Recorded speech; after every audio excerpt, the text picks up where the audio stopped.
वटपौर्णिमा हा सुवासिनी महिलांचा अतिशय महत्त्वाचा सण मानला जातो.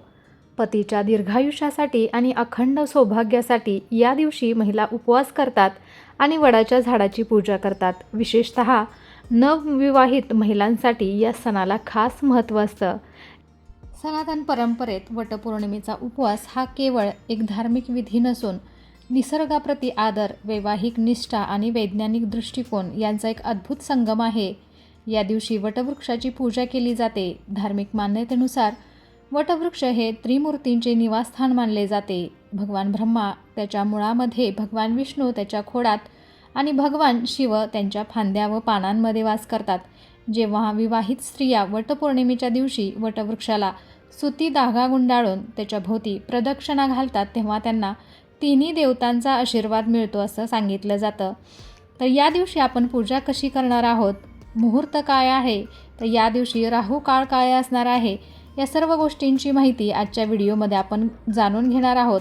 त्याचबरोबर या दिवशी आपण उपवास कसा करायचा आहे याचीही माहिती मी तुम्हाला आजच्या व्हिडिओमध्ये देणार आहे. नमस्कार, मी पूजा तुम्हा सर्वांचं स्वागत करत आहे पूजाज कॉर्नरमध्ये. तर वटपौर्णिमा 2026 ही सोमवार 29 जून 2026 रोजी साजरी केली जाणार आहे. तर या दिवशी पूजेचा मुख्य शुभ मुहूर्त सकाळी 8:55 ते 10:40 असा असणार आहे. पूजेसाठी राहू काळ सकाळी 7:43 ते 9:21 असणार आहे. या वेळेत राहू काळ असणार आहे. तर राहू काळ हा अशुभ मानला जात असल्याने या 1.5 तासाच्या काळात पूजा करणे आपण टाळायचं आहे. राहू काळाची वेळ सकाळी 9:21 संपल्यानंतर म्हणजेच सकाळी 9:21 ते 10:40 या वेळेत किंवा अभिजित मुहूर्तात तुम्ही वडाच्या झाडाची पूजा करू शकता. ज्योतिषशास्त्रामध्ये राहू काळ हा एक अशुभ काळ मानला जातो. सूर्योदयापासून सूर्यास्तापर्यंतच्या वेळेला 8 समान भागात विभागले जाते. त्यातील एका विशिष्ट भागाला साधारणतः 1.5 तास किंवा 90 मिनिटे राहू काळ त्याला असं म्हणतात. या काळात कोणतेही नवीन किंवा शुभ कार्य करणे टाळले जाते. त्यामुळे राहू काळामध्ये आपण वटपौर्णिमेची पूजा करू नका.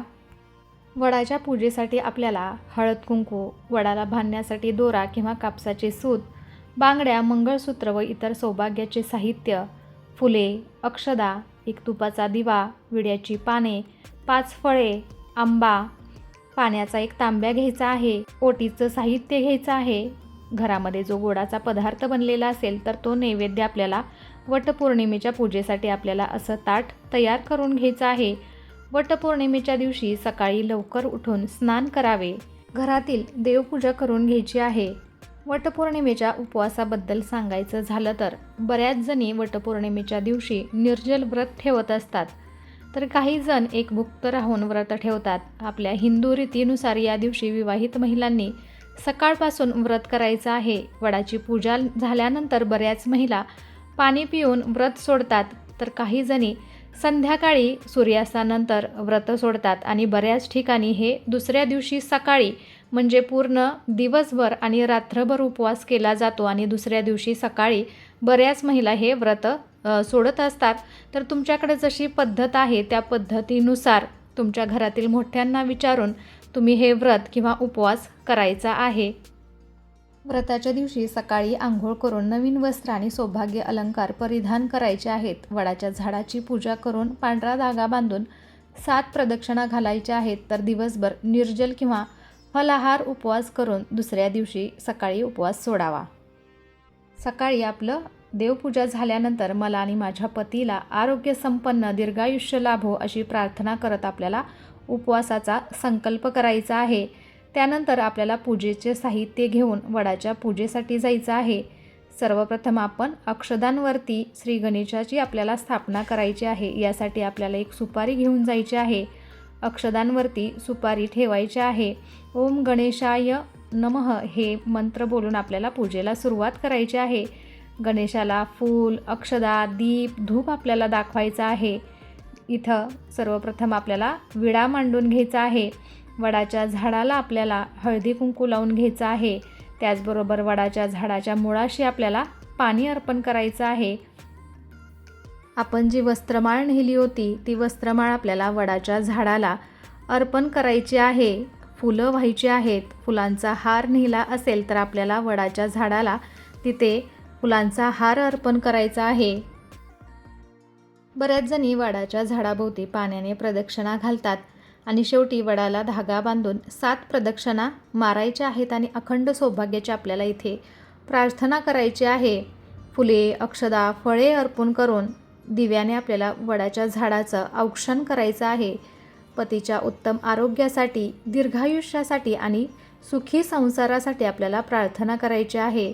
जे सौभाग्य अलंकार आणलेले आहेत ते वडाच्या झाडाला आपण अर्पण करणार आहोत. तुम्हाला इथे मी पूजा दाखवण्यासाठी इथे अशी घरामध्येच वडाच्या झाडाची पूजा तुम्हाला करून दाखवलेली आहे. तुम्ही बाहेर जाऊन पूजा करायची आहे. तर जे ओटीचं साहित्य आपण नेलं होतं त्या वडाच्या झाडाला तिथे ओटी आपण ठेवायची आहे. त्याच्यामध्ये गहू किंवा तांदूळ आपण अर्पण करणार आहोत. ओटीचं पूर्ण साहित्य आपल्याला तिथे ठेवायचं आहे. आंबा तिथे आपल्याला अर्पण करायचा आहे. झाडाच्या तिथे आपल्याला नैवेद्य अर्पण करायचा आहे.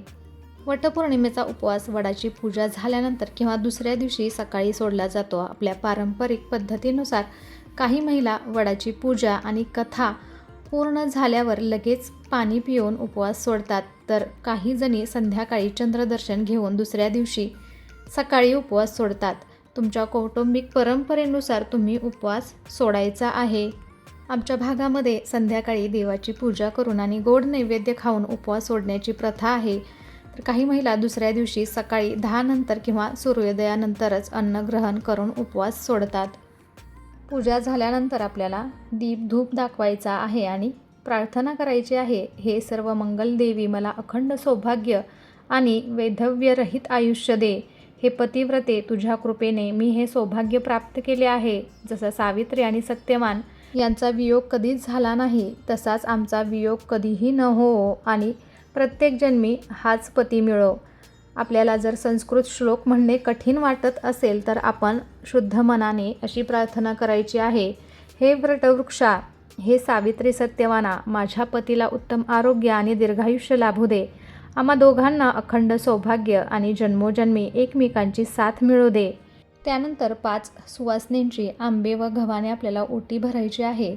भक्तिभावाने नमस्कार करून शिऱ्याचा आणि फुटाण्यांचा प्रसाद सर्वांना आपल्याला वाटायचा आहे. नंतर सावित्री आणि सत्यवानाच्या नावाचा जप करावा. सायंकाळी सुवासिनीसह सावित्रीच्या कथेचे आपल्याला वाचन करायचं आहे. व्रत करणाऱ्यांनी दिवसभर उपवास करून फळांचे सेवन करावे. तर अशा पद्धतीने आपल्याला वटपौर्णिमेची पूजा आणि उपवास करायचा आहे. तर कसा वाटला आजचा व्हिडिओ आणि आजची माहिती मला नक्कीच कमेंट करून सांगा आणि अशा छान छान आणि माहितीपूर्ण व्हिडिओजसाठी पूजाज कॉर्नरला सबस्क्राईब करायला विसरू नका. चला तर मग भेटूया अशाच एका छानशा आणि माहितीपूर्ण व्हिडिओबरोबर. तोपर्यंत धन्यवाद. तुम्हा सर्वांना वटपौर्णिमेच्या खूप खूप हार्दिक शुभेच्छा. श्री स्वामी समर्थ.